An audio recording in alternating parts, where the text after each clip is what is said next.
de la rémunération de M. Eric Guéretz. Le contrat prévoit un montant brut et donc un montant net après impôt. L'ensemble des contrats que met en place la fédération sont des contrats qui sont conformes à la loi marocaine et donc les impôts sont prévus. Ensuite, il y a un certain nombre de primes. Je ne me permettrai pas de vous donner le chiffre précis sans l'autorisation de M. Guéretz, mais sachez que la rémunération est une rémunération convenable. Elle correspond à celle de l'ancien sélectionneur, plus un pourcentage d'environ 27 à 33%.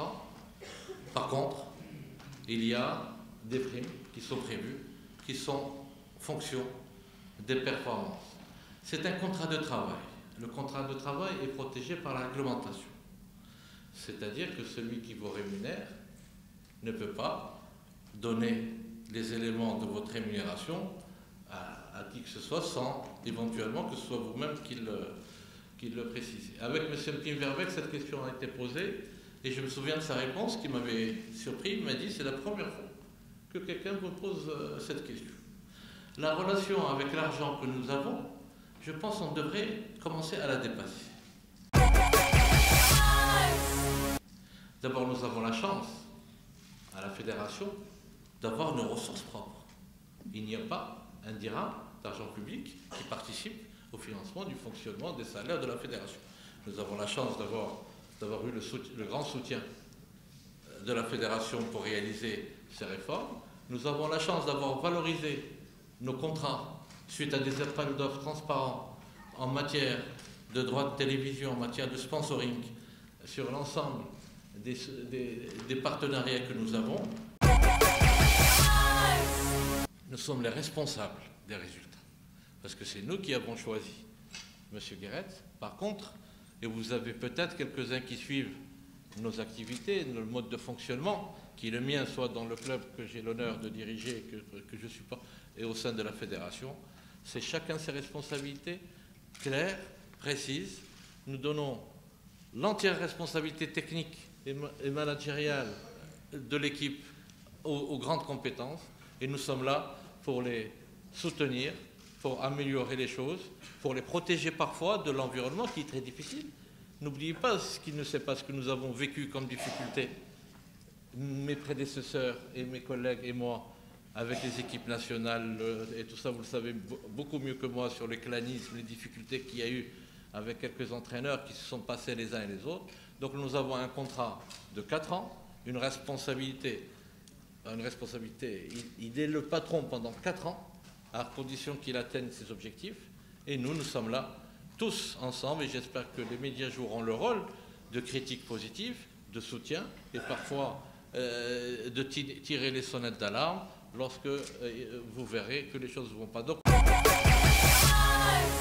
Non, je confirme rien. Je dis seulement que pour le moment, dans plusieurs pays, il y a des jeunes joueurs qui frappent fort à la porte.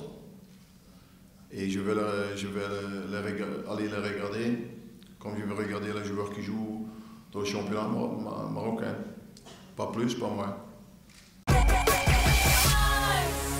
Non, je crois que nos premiers contacts datent d'il y a très longtemps, presque 1 an, je crois. Puis il y a eu une rupture. Et puis finalement, vu des circonstances que je ne peux pas vous dire, ce sont des circonstances privées,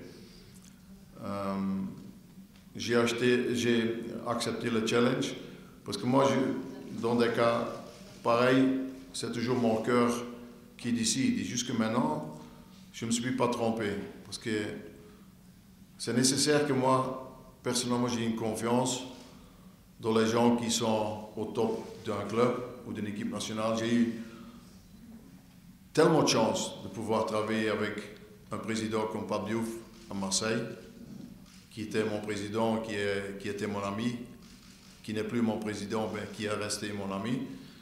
J'ai remercié le prince Abdelrahman parce que lui, c'est un homme exceptionnel. Vraiment, c'est rare que tu rencontres des gens pareils.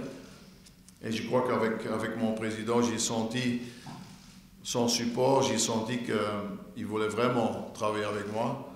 Et ça, les derniers 10% que j'avais besoin pour prendre la décision, c'est lui qui me l'a donné. Je sais, ça me donne pas plus de pression, mais ça me donne une motivation, ça me donne une adrénaline dans mon corps pour donner plus que le maximum. Plus, de toute façon, je ne sais pas donner, mais je crois que tous ceux qui me connaissent, ils savent que je ne sais pas donner moins que le maximum. Donc,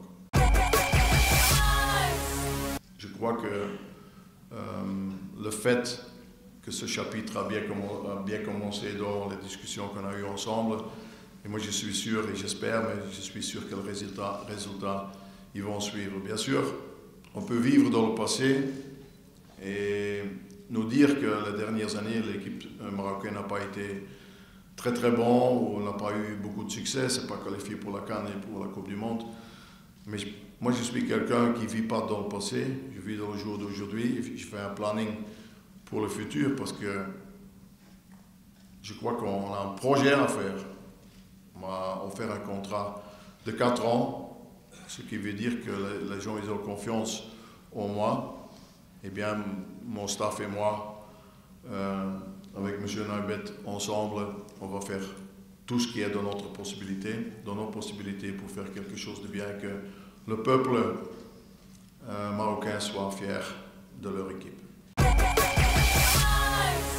Mais je crois que le fait que l'équipe nationale a aussi pris un entraîneur de grande qualité pour les jeunes prouve que dans ce domaine, ils veulent faire quelque chose de bien. Je crois que c'est important aussi pour des gens qui ont eu une carrière et qui peuvent aider les jeunes de faire les études pour devenir entraîneur et pour améliorer aussi le fonctionnement d'entraîneur et donner un plus haut niveau aux jeunes. Malheureusement, comme je viens de vous dire, je n'ai pas eu la possibilité de regarder le deuxième match, mais parfois, dans un match qui n'est pas tellement bon, on voit plus de choses que dans un autre match. Donc j'ai vu malgré tout, j'ai vu des choses qui m'ont vraiment plu, des choses sur lesquelles on doit travailler, mais je suis quelqu'un qui dans un match qui n'a pas bien marché, tu vois les différences. Et il y a quelques joueurs qui m'ont donné déjà une grande confiance. Lorsque nous avons informé au fur et à mesure des évolutions de nos relations administratives avec un certain nombre de jeunes Marocains jouant à l'étranger, M. Eric Guérès m'a dit « ce n'est pas parce qu'il veut qu'il sera dans l'équipe ». Et c'est un message que nous avons passé. Donc nous sommes en train de faire les démarches administratives qui se sont terminées pour quelques-uns sans citer les noms, parce qu'il y en a beaucoup qui sont sous pression. Même une fois qu'ils ont fait leur choix et qu'ils ont signé des documentations, ils sont sous forte pression et c'est naturel, parce qu'ils ont été formés dans des clubs, parce qu'ils ont été préparés, ils ont fait un choix qui est le leur sans pression. À aucun moment, la fédération, avec ses représentants, n'a fait de pression sur le joueur, mais de plus, M. Eric est un grand professionnel, et lui, il doit tout voir, ce qui se passe dans notre championnat, dans nos clubs, le travail qui est fait par Pim Verbeek au niveau des jeunes, qu'est-ce qui se prépare pour l'avenir, et en même temps, parce qu'il ne faut pas oublier qu'on est sur 4 ans, et qu'il y aura beaucoup de joueurs qui vont être issus des équipes de jeunes qui rejoindront vers la fin de ce partenariat avec Eric Guérès. Donc nous l'avons très bien entendu en disant c'est sa responsabilité. 76. Aouchta. Olivier Aouchta. En tant que joueur avec Standard de Liège. Je ne me rappelle pas. C'est dans un autre monde, c'est dans un autre siècle. Bon Dieu.